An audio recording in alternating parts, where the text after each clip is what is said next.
Reversing. There's two reasons we reverse. Number one, we reverse to clarify vague statements. The second reason we reverse is to avoid answering a question that could negatively impact our ability to win the sale or to schedule the next step. Today I want to talk to you about the second reason that we reverse, to avoid answering a question that could negatively impact our ability to win the sale or to schedule the next step. But more specifically, what I want to talk to you about in this short video is what to do when somebody asks us the same question more than once. Now, you know that in Smart Systematic Selling, we learn ethical selling principles. What that means is we are not sleazy, slimy, slick salespeople that will do whatever it takes to get the sale. In fact, at any point in the conversation, if we come to realize that we are in fact not the best fit for this person, this business, or for these people, we'll be the first ones to tell them, no, we can't help you. Okay, now that said, when somebody asks us a question and we reverse them the first time, that's fine.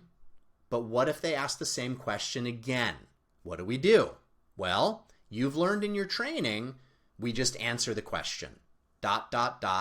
if you can.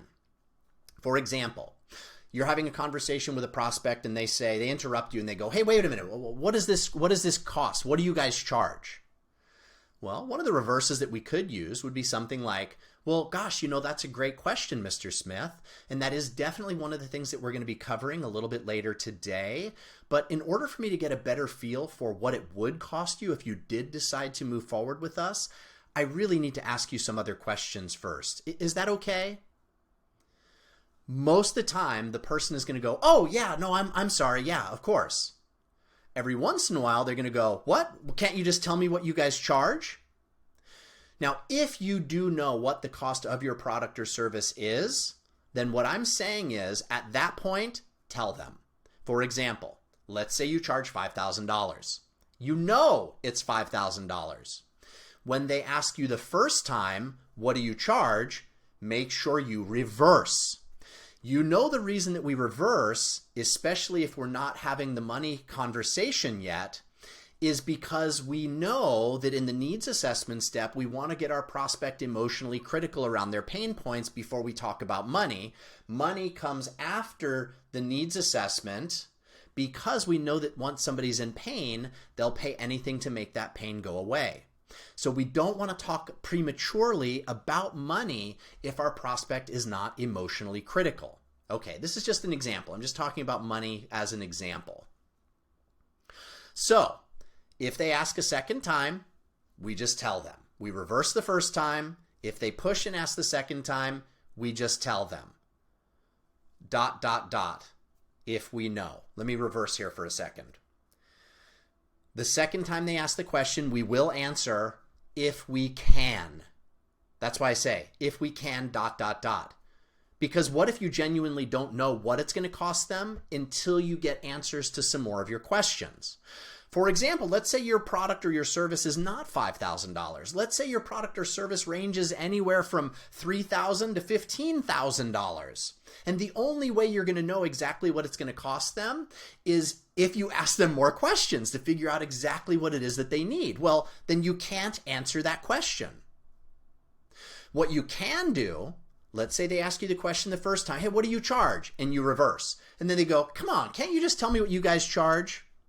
What I would recommend that you do then is that you say something like, you know what, Mr. Smith, I appreciate the fact that you really want to know what this is going to cost you. At this point, without having additional information, the best that I could tell you is it's going to cost you anywhere from $3,000 to $15,000. And it really depends on a number of factors. Now, listen, we've never charged a client $1 million, so that's good. But just so you know, it could be anywhere from $3,000 to $15,000. And then I would say something like, so is that okay for us to continue the conversation, or is that a deal breaker? So in fact, we would need to push back a little bit. So to recap, whenever we're asked a question that could negatively impact our ability to win the sale or to schedule the next step, we reverse. If the prospect asks us the same question more than once, If you know the answer, just tell them.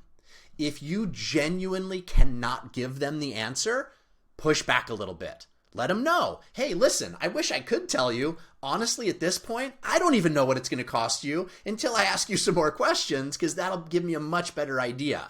That said, I can tell you that we typically charge anywhere from $3,000 to $15,000 for something like this. I hope that's okay. Is it okay for us to continue, or is that a deal breaker? There you go. That's how you handle it when somebody asks you the same question more than once. If you know the answer, tell them. If you can't necessarily answer, you're going to have to push back a little bit. And you know what? If they're not okay with that, that might not be the kind of client that you want anyway.